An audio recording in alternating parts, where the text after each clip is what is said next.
You see, the instant most people get hurt or rejected is to react. It's natural. Someone breaks up with you, someone doesn't return your call, someone says something that hurts you terribly, and your head yells, do something. You want to block them to show you don't care, or you want to plead with them to not leave you so you don't lose something you don't think you can live without.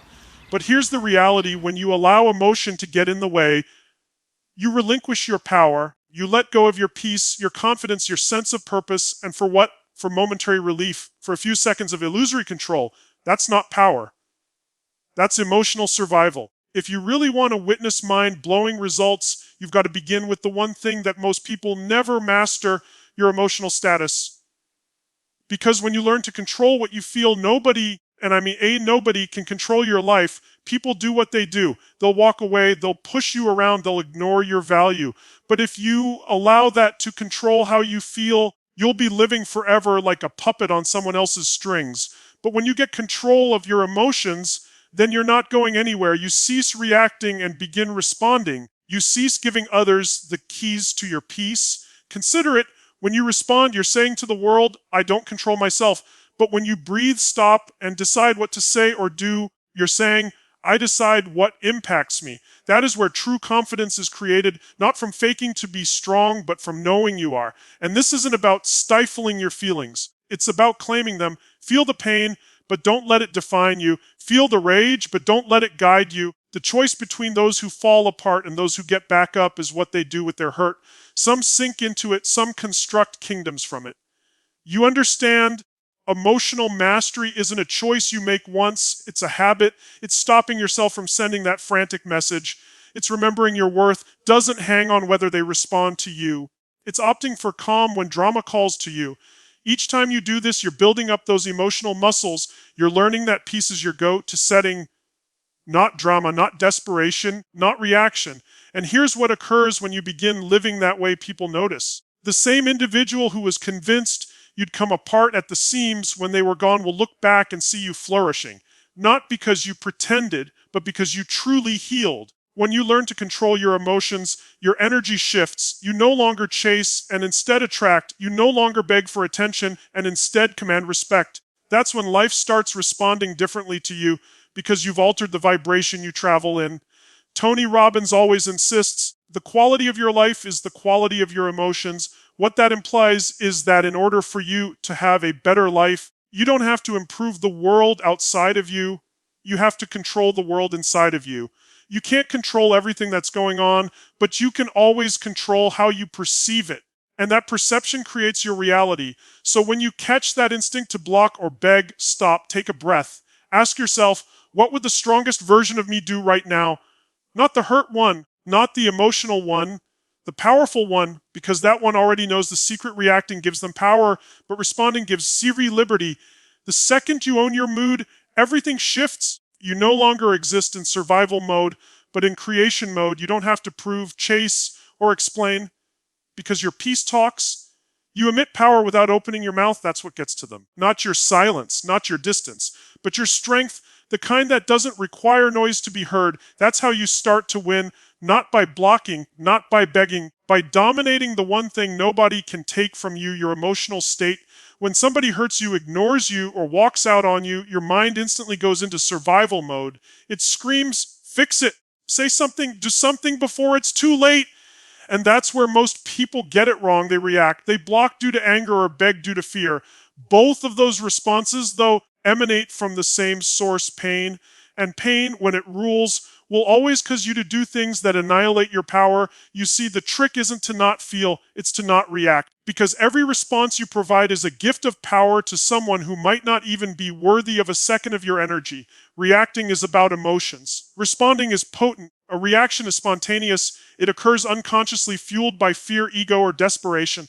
But a response is deliberate. It's peaceful. It's calculated. It's when you breathe, ground yourself, and decide what benefits your peace rather than what satiates your pain. That's where the difference lies between a person who's being controlled by life and someone who controls it. When you respond, you may block them just to show you're tough, or send a long message to justify yourself to be heard. But that isn't making you stronger. It's only proving they still have emotional control over you. Because when one person is able to make you respond, they still have the remote to your feelings. And you can't be free if another person can alter your mood with one text or one silence. Rather than respond, learn to react. When they pull back, don't pursue, wait. When they push your buttons, don't lash out, inhale.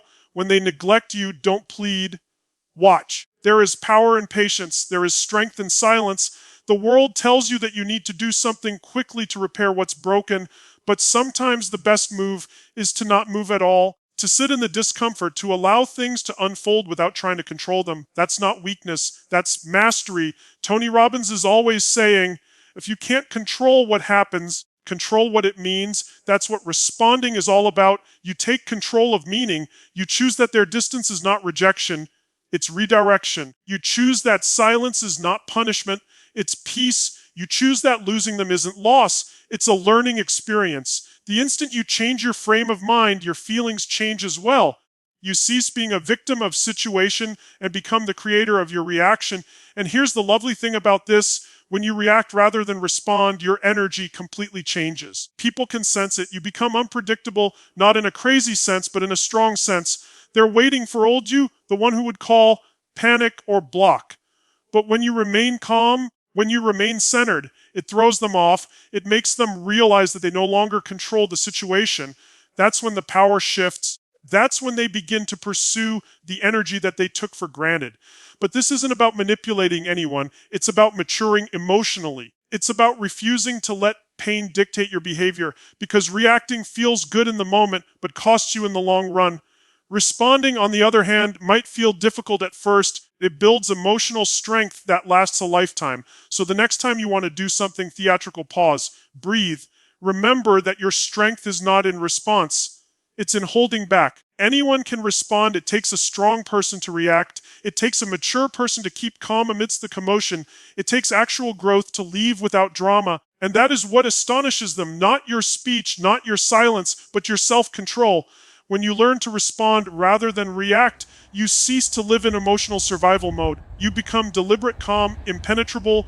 You demonstrate the world that you're not swayed by noise, by drama, or by fleeting emotions. You're only swayed by peace, by purpose, and by what furthers your growth. That is true power. That's how you can win without ever having to play the game. Many individuals lose themselves trying to be validated to someone who has already stopped noticing. They chase, they plead, they overexplain, all in the effort to feel good enough.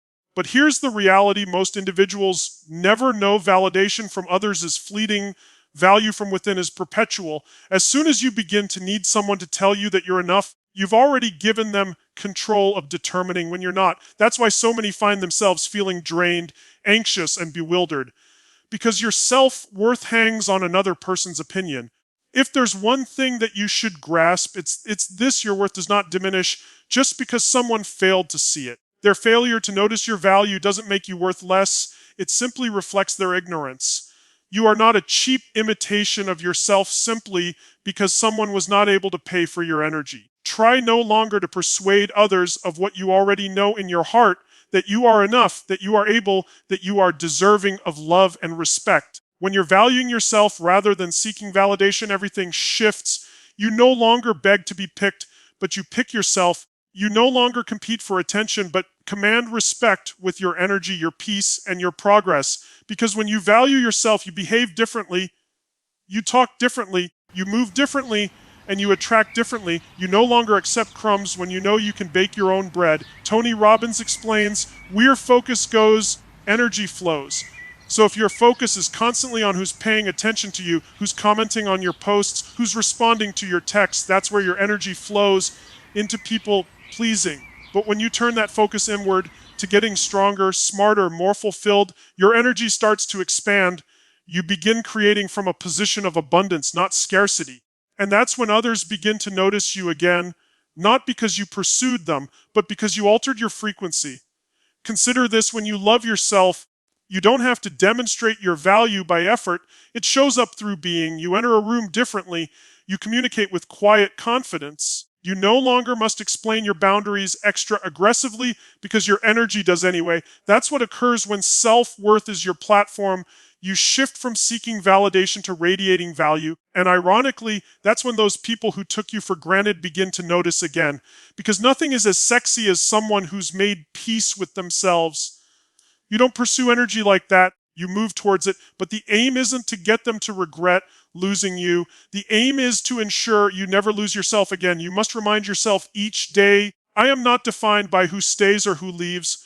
I am defined by who I become. When you begin to perceive yourself as the prize, you instinctively cease to struggle for a position in the lives of people who do not appreciate your value.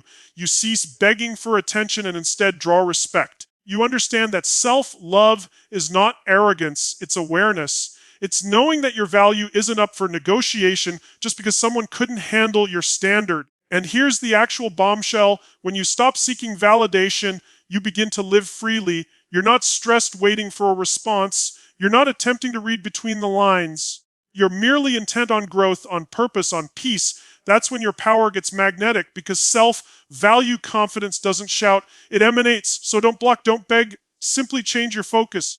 Rather than wondering, why don't they realize my value? Begin wondering, why am I forgetting mine? You don't have to be selected to be worthy. You were worthy prior to their noticing you, and you will be worthy long after they've forgotten you. As soon as you begin treating yourself as if you're sufficient, the world begins mirroring that mentality back to you. That is not ego, that is evolution. That's where your real glow begins. Detachment is one of the hardest things you'll ever learn, but it's also one of the most freeing. Most people think detachment means not caring. They think it means coldness, distance, or indifference. But that's not it at all. True detachment isn't about not feeling. It's about not depending. It's having the capacity to love someone, enjoy someone, or even miss someone without allowing their presence or absence dictate your peace. It's when you cease to desire their attention in order to feel safe and begin understanding that your peace is worth more than to be upset by anybody's inconsistency. You see, when you block, it's usually in anger. When you beg, it's in fear. But detachment, that's done from strength. It's peaceful. It's serene. It's centered. It's saying, I don't have to prove anything. I'm okay with whatever. And that energy, that stillness is attractive. It disorients people who used to have control of your emotions because suddenly they can't anticipate you anymore. They can't push your buttons. They can't manipulate your responses. They can't play with your emotions. Why? Because you're playing an entirely different game now. Tony Robbins teaches that attachment causes suffering, not because caring is negative, but because clinging gets you stuck. If you cling to something that isn't meant for you, you are attempting to fit life into your expectations rather than letting it happen in its own way. Detachment is the opposite, though. Not letting go in anger, but in trust. It's letting go and saying, if this relationship is meant for me, it will come. If it's not, I have faith in what's next. That isn't weakness. That's wisdom. Think of the freedom of being able to see their name appear, hear from them, or even see them in person, and feel nothing but peace. That's emotional freedom. You don't have to delete, erase, or hide. You just outgrow the need to react. That's when you know you're healed, because healing isn't about faking you don't care. It's about not caring. Detachment also shows you the greatest form of love, or unattached love, the type in which you give generously without attempting to control results. You love because it is right, not because you hope to get something back. You care, but you don't crumble if it isn't returned. That is power, because true love doesn't drain you. It makes you bigger. When it begins to shrink your peace, that's your signal to pull back and detach. And here's the lovely paradox: when you release, people notice. They sense the change in your energy. They sense that the emotional control they once had over you is gone. That's when they begin to pursue, to inquire, to regret. But by this point, you're no longer pursuing reactions. You're intent on alignment. You know that calm is more satisfying than attention ever was. Detachment does not equal undesiring connection. It equals not losing yourself seeking it. You can love someone with all your heart and still know how to back away. You can wish them the best and still guard your peace. That's the balance, giving from strength, not need. And the thing is, when you practice detachment, you win no matter what. If they return, wonderful, you're intact enough to love from a place of clarity. If they don't, better yet, you're free to magnetize what actually aligns with your worth. Either way, you're in peace. So don't block, don't beg, release. Step away from the emotional din. Make them wonder, make them think, make them feel the space. because your equanimity is heard more than words ever could be. You'll discover that when you no longer pursue, life starts to pursue you. The universe reacts differently to individuals who act out of self-worth rather than self-doubt. And that is the shocking outcome: peace, power, and presence, all born out of releasing. Actions will always speak louder than words, and in moments of heartbreak or rejection, they shout the truth louder than any text, argument, or explanation ever could. You see, when someone walks away or undervalues you, the natural instinct is to talk, to defend yourself, explain what they've lost, to prove your worth. But let me tell you something: people don't transform their image of you because of what you say. They do it when your actions demonstrate to them who you've turned into. You don't have to convince everyone that you've leveled up. You simply need to become that version of you. Stop saying, "I'll show them." Simply do it. Let your glow be your testament. Let your growth be your answer. Because when you grow silently, the outcome makes the biggest noise. Tony Robbins is known to say, "The secret to success is not in talking about what you'll do, it's in doing it." That's the same principle used with emotional power.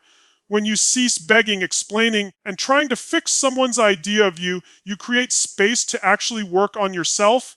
Instead of scrolling through wondering what they're thinking, channel that energy into your body, your goals, your dreams. Turn your pain into progress. Each minute you're taking to browse their profile or waiting for their response is a minute you're taking away from your growth. And here's the lovely irony: when you begin to focus on your actions, when you begin to heal, get better, and create, they notice. Even if they don't tell you, they feel it. Your energy changes. You begin to walk differently, speak differently, radiate differently. You stop trying to be proven worthy because your life becomes proof. You don't have to share everything. You don't need to announce every victory. Real growth isn't reliant on validation. Let the outcome speak for itself. The way you present yourself once hurt is going to say more than any caption ever will. When others see that you didn't fall apart, that you took the pain and used it as fuel, it blindsides them because they believed you would crumble, chase, break. But instead you rose, you rebuilt, upgraded. That's power. And let's be real, words are easy to fake. Anyone can tell you that they changed, that they're over it, that they're doing amazing. But actions speak louder. When you begin waking up early, taking care of your body, developing your discipline, pursuing your vision, that's when you really win. Because self-improvement is the ultimate comeback. Nothing gets someone more confused than seeing you at peace after they believe they shattered you. So don't block them to show you don't care.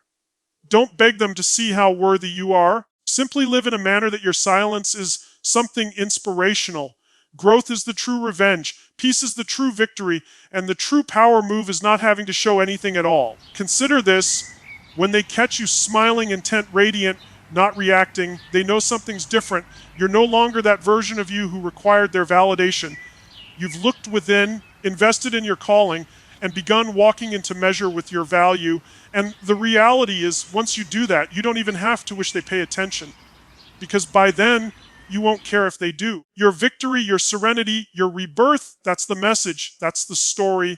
You've taken pain and used it as power, heartbreak and turned it into hunger, rejection and used it as redirection. That's what blinds them. Not that you got over him, but how you did, quietly, assertively, without one word. So don't say who you are. Show them. Don't tell them what they lost. Let your life do the talking. Your transformation is your testimony. Your serenity is your evidence. Your achievements are your answer.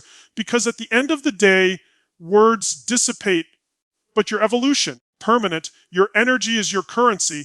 And most people spend it wastefully. They pour it into worrying, checking, overthinking, replaying conversations, and trying to figure out why someone treated them the way they did.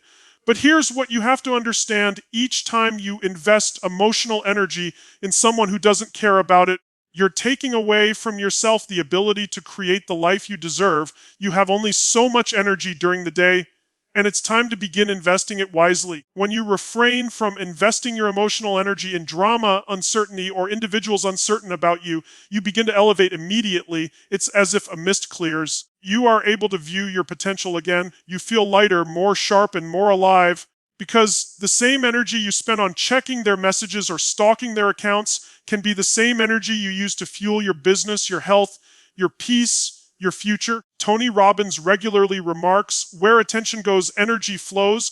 So ask yourself, where has your energy been lately? Is it on what's missing or on what's possible? Is it on who left or who you're becoming?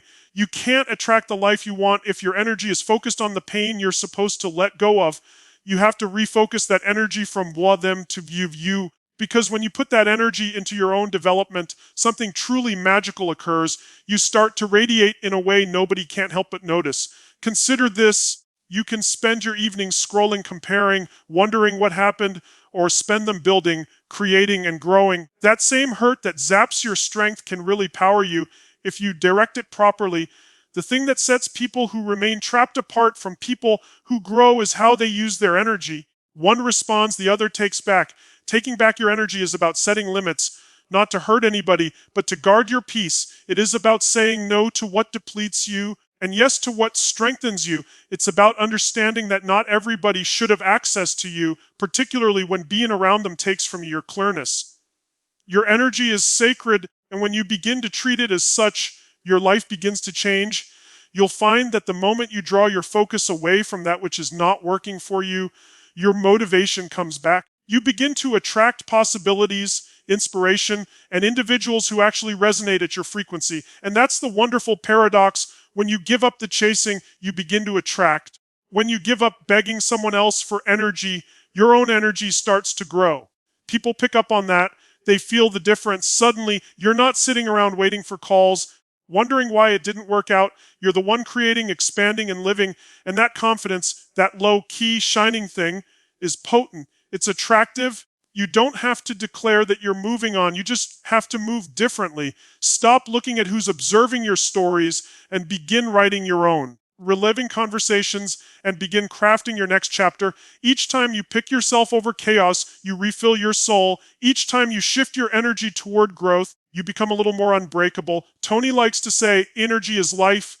And he's not wrong. How you use it is what forms your whole reality. Pour it into hurt, and you'll be empty. Pour it into forward motion, and you'll be strong. So choose. Will you squander your energy on attempts to repair what shattered you, or invest it in becoming what you were created to be? Reclaim your energy and everything changes. Because when your focus is on your peace, your purpose, your growth, that's when the real transformation begins. Don't block, don't beg, just rise. Pull your energy back from what doesn't serve you and watch how your world begins to align in ways that will absolutely shock you. Silence is a superpower, but everybody else is scared of it. We live in a society where everybody needs the last word, where everybody believes that power is about proving, explaining, or demonstrating that you have moved on. But the reality, strongest individuals don't make their strength known. They don't have to. Their silence tells so much. It's serene, assertive, and highly unnerving for anyone who anticipated turmoil. When people hurt you, silence is your highest form of self-respect, not because you are afraid of confrontation, because you don't want to give your energy to anything that is not at or below your level of peace. You don't owe anyone a response to every message, every rumor, every emotional game. The moment you stop responding, you become unpredictable, you build mystery, you take back control, and that silence, that unbothered stillness, speaks volumes more than 1,000 words ever can. Tony Robbins is often quoted as saying, "The person with the most certainty controls the conversation." Certainty is silence. It's confidence in action. It's the vibe that conveys, I don't have to prove myself to anyone, because when you know you're good enough, you don't have to explain. You just are. You allow your peace to do the talking. This is the truth. Individuals who anticipate that you will respond on their terms feed off of your feelings. They demand a reaction. They need to know that they still count, that they still have power. When you provide them with nothing, no rage, no explanation, no demonstration of hurt, it perplexes them. Your silence disrupts the cycle. Instantly, they had grown accustomed to no longer holds. That's when your strength starts to escalate. But silence isn't merely keeping quiet, it's inner calm. It's not getting into mental fights that exhaust you. It's not getting caught up in the noise and assuming that everything intended for you will return when the time comes. You don't have to pursue closure when peace has already provided it for you.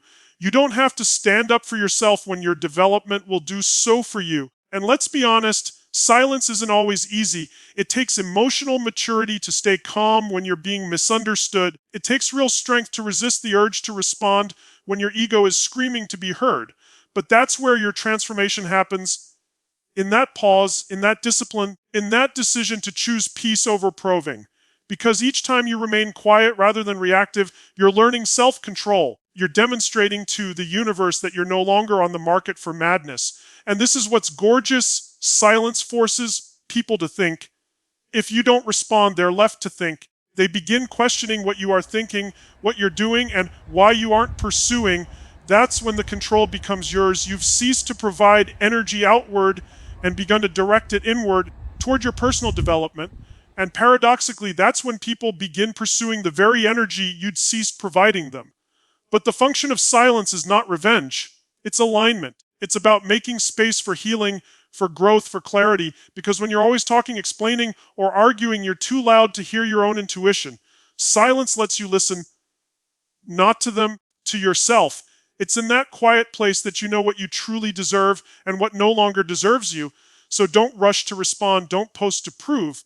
Don't fight for closure. Let silence be your response, your protection, your teacher, because the loudest statement you'll ever make is peace. Human beings won't forget how you dealt with your agony, not with melodrama, not with rage, but with honor. They'll recall how you remained so serene when the world around you was crumbling. And that quietness, that's the reverberation of true power. That's what leaves them stunned, intrigued, and questioning, how did they remain so resilient? Don't block, don't beg, just remain silent. Allow your quiet to become your strength and your silence to be your declaration. Because in a world of noise, nothing is louder than someone who has become great at peace. Becoming the version they can't have anymore isn't revenge. It isn't about proving to someone what they lost. It's about finding the version of you again that you almost forgot was here. The version that's confident, radiant, and rooted. The version that doesn't chase love but draws it in. The version that no longer must prove their worth because they embody it. That's who you're becoming when you stop reacting, stop begging, and start rebuilding. When someone leaves you, when they ghost you, when they make you an option, it hurts. It shakes your confidence. What if I told you that their absence was really your invite to grow? That the heartbreak wasn't punishment but prep? Because here's what goes down: pain cracks you open. It makes you look at yourself. And when you utilize that moment to grow rather than shrink, you become unstoppable. Tony Robbins is always saying, if you want a different life, you have to become a different person. And that's what this is. It's not about faking that you're okay. It's about growing so far that the version of you who used to cry for them can't even identify with the version of you that you are now. That's true growth. Glow up nobody can replicate. The instant you begin centering yourself, your purpose, your health, your goals, everything shifts. You begin moving differently, talking differently, holding yourself with quiet confidence. The vibration changes from I need them to love me to I love myself too much to pursue what's not for me. And that shift is magnetic. The same individual who used to not care about you begins to see that your shine no longer needs them to see it. You've become someone they can't emotionally touch, not because you're bitter, but because you've risen. And height always breeds distance. Not everybody can keep pace with you to your next height, particularly those who profited from your previous one. The individuals who lived on your insecurities won't be able to cope with your confidence. The ones who survived on your emotional responses won't identify with your serenity. That's how you understand you've grown. When you're able to stay around what used to pain you and feel utterly nothing, that's when you've turned into the untouchable.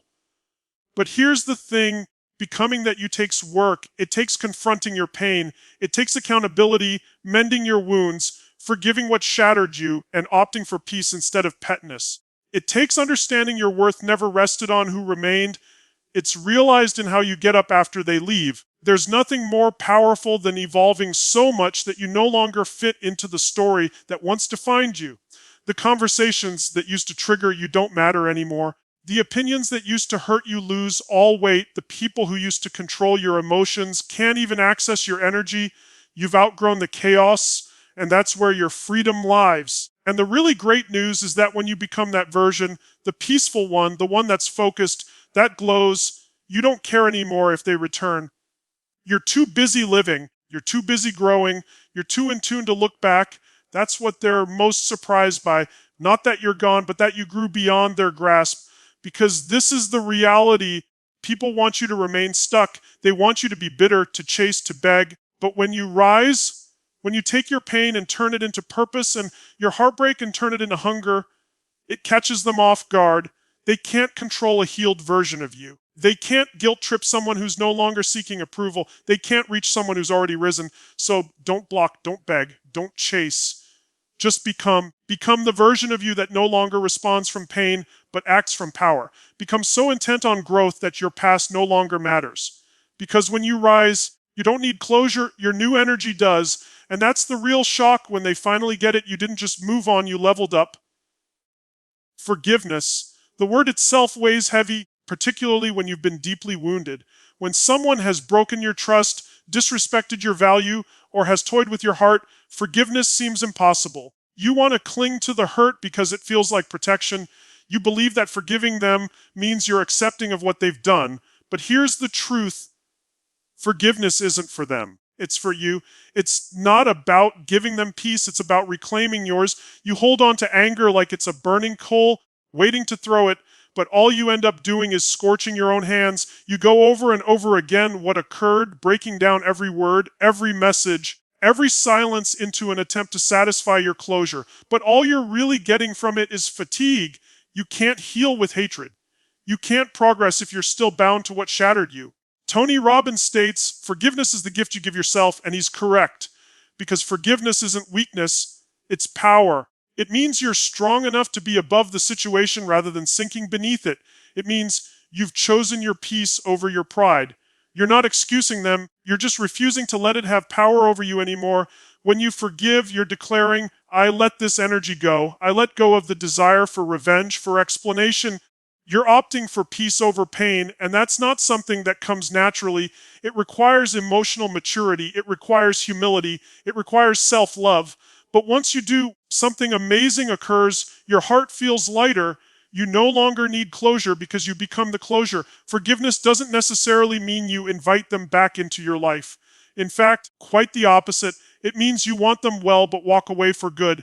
It means you're wiser and shut the book without resentment. Because every experience, even the bad ones, teaches you something about yourself. It reveals your strength, your standards, your ability to grow. That's why the purpose isn't to forget what occurred. To remember differently, not bitterly, but wisely. You begin looking back and saying, that experience didn't destroy me, it constructed me. You come to know that the individual who injured you is a teacher, not your destiny. They taught you what you'll never put up with again, what love you actually deserve, and how strong your spirit is. That's the lesson. And when you're walking with the lesson rather than the hurt, you walk differently. You guard your energy better. You trust yourself more. Forgiveness changes your mind from why me to thank you. Thank you for the lesson. Thank you for the awakening. Thank you for showing me how to love myself harder. That's not nada vitae. That's growth. That's emotional intelligence. You've made something that was meant to hurt you something that grew you. And here's the most powerful part. When you forgive, the energy that had been stuck in resentment begins to flow into creation. You start to bring forth better things, better people, better peace. Your heart lightens, your mind clears, and your spirit becomes unstoppable. You begin radiating strength without even trying because you're no longer bound to the past, so don't block in anger. Don't beg for closure. Just let it go. Forgive them not because they deserve to be forgiven, but because A, you do. You deserve to wake up without chains, to smile again, to love again without fear. Forgive, never forget the lesson, because that lesson is your armor now. The people who hurt you didn't know what they had just done. They had given you the opportunity to become bigger than them. Take that gift and step forward with peace, because the person who forgives doesn't lose. They rise, they walk lighter, freer, and stronger. And that strength, that's what really shocks the world. You didn't just survive, you became. And lastly, if there's one thing you take from all this, let it be this: your power was never outside of you. You don't have to block anyone to show you've moved on. You don't need to beg anyone to stay. You don't need to chase, persuade, or rationalize. You simply need to become the version of yourself that walks with peace, that radiates purpose, that doesn't react to every storm because they've learned to dance in the rain. Each heartbreak, each disappointment, each quiet farewell, it all served a purpose. It was molding you, defining you, dismantling the weak spots so that the best, strongest version of you could come out. The version who doesn't compromise. The version who doesn't break. The version who doesn't look over her shoulder, that's the woman you were always supposed to be. Tony Robbins states, life is happening for you, not to you. So put down the questions, so why did this happen to me? And pick up the question, what is this trying to teach me? Because the instant you change from being a victim to being a student, everything shifts. You reclaim your power. You begin creating your life rather than responding to it. You become deliberate with your time, your energy, your relationships, because now you know what peace is worth. So from today on, choose yourself. Choose peace over proving. Choose growth over gossip. Choose discipline over distraction. Don't block him. Do this. Rise. Focus on you. Build yourself so strong that no rejection, no silence, no loss can ever shake your foundation again. The world will notice your glow, your calm, your confidence, and it will shock them. And if you're listening today and this message struck something deep within you, if it made you recall your value or caused you to remember that your peace is valuable beyond measure, then don't let it stop here. Continue feeding your growth. Continue that which keeps you surrounded by motivation with wisdom, with voices reminding you of your power, because you are only just beginning. So if this message resonated with you, like share and subscribe to the channel, enable notifications, tap the bell icon, and stay in touch. Because your transformation doesn't end with one video. It goes on with every decision you make from here forward. And remember this, someday you'll be able to look back and smile on the you who wouldn't give up, the you who opted for healing instead of hatred, peace instead of pain, and self-love instead of seeking love. That's the true glow up. That's the jaw-dropping outcome. You didn't merely move on, you've rose up, undefined, so keep growing, keep glowing, and keep becoming. Your story isn't finished. It's just becoming mighty.